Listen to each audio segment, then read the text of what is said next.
5,000 years before the pyramids, an entire community was slaughtered in a single, shocking event. Men, women, even children, killed with brutal precision.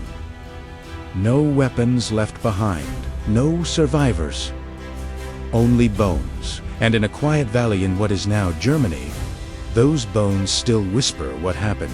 This is the Talheim Death Pit, the earliest evidence of organized violence in Europe, and its story is far more disturbing than anyone expected. If you love unraveling the mysteries of human history, like and subscribe, because this is Elemental History.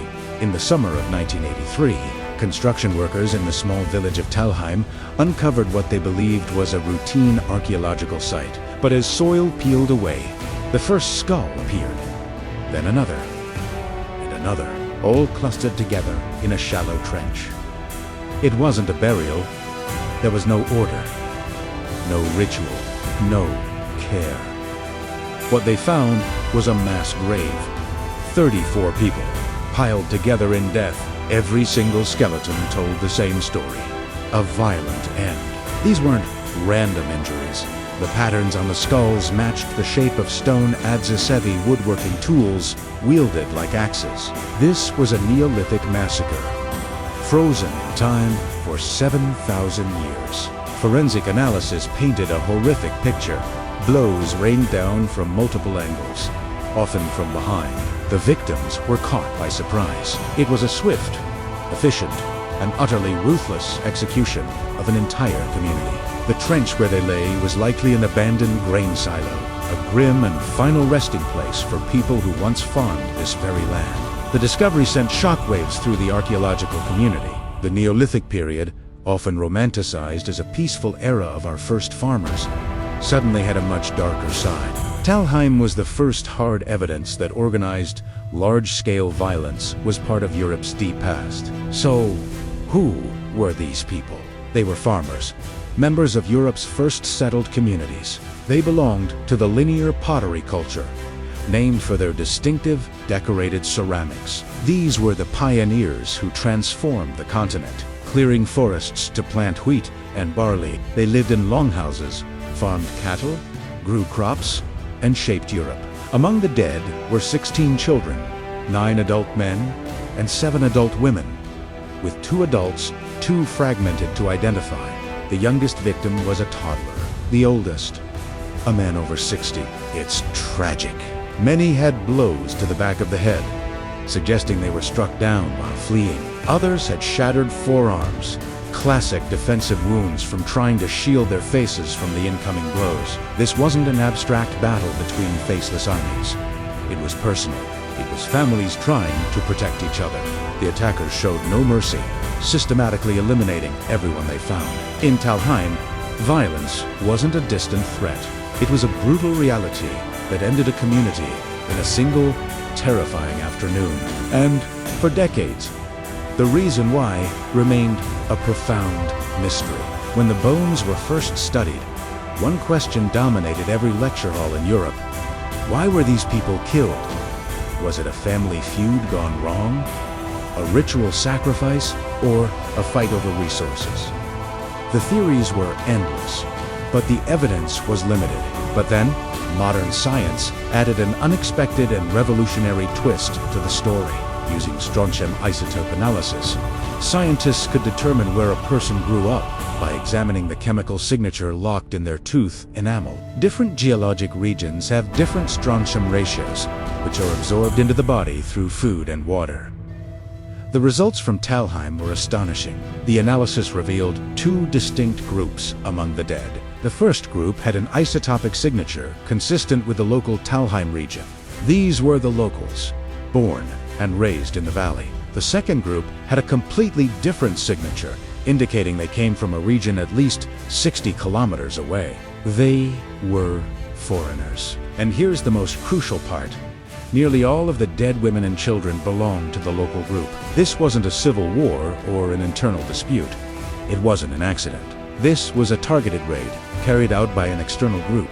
The attackers likely came from somewhere else, possibly to seize land, resources, and perhaps even to capture the women who weren't found in the grave. The science rewrote the story from a simple massacre to a planned, strategic act of aggression between distinct communities. For a long time, Talheim was considered an anomaly, a shocking but isolated tragedy in an otherwise peaceful age. But then, archaeologists started finding more sites. At Schletzborn in Austria, another mass grave from the same period held the remains of at least 67 people, slaughtered in a similar fashion. At Kilianste, Dating, Germany, another pit contained 26 individuals, also victims of a violent attack. And then there's the truly disturbing site of Herxen, where archaeologists found the remains of hundreds of people, their bones butchered and processed in a way that some researchers interpret as evidence of ritual cannibalism. All of these sites are Neolithic. All are violent. All tell a similar story of conflict and annihilation. Talheim is part of a clear pattern. It's evidence that early European societies were not just peaceful farmers living in harmony. They were groups in fierce competition for the best land, for cattle, for power, and for survival. The rise of agriculture, while a monumental step for humanity, also created new pressures. Populations grew, resources became more valuable, and territory became something worth fighting and dying for. The Talheim victims were not soldiers. They were families caught in a struggle far larger than themselves. This accumulation of evidence suggests we are looking at the dawn of organized warfare in Europe. So, why did it happen? What could possibly motivate such complete destruction? Archaeologists today debate the exact motive, and three major theories dominate the discussion.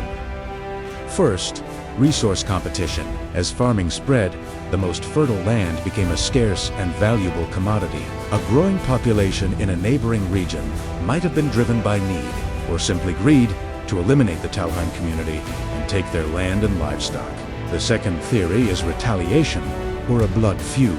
This might have been the final, brutal chapter in a long-running conflict between rival communities. A cycle of violence, escalating over generations, could have culminated in one group deciding to end the feud once and for all by wiping the other out completely.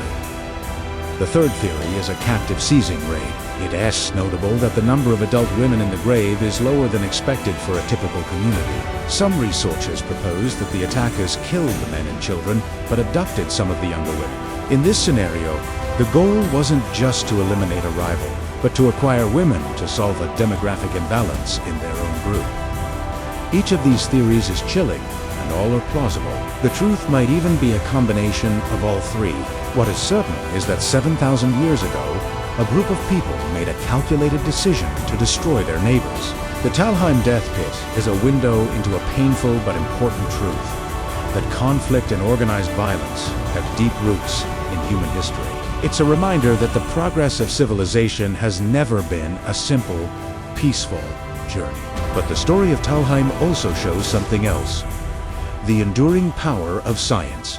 5,000 years after the last body was thrown into that pit, we can still reconstruct their final moments. We can analyze their bones to understand their lives and their deaths. We can give them a voice.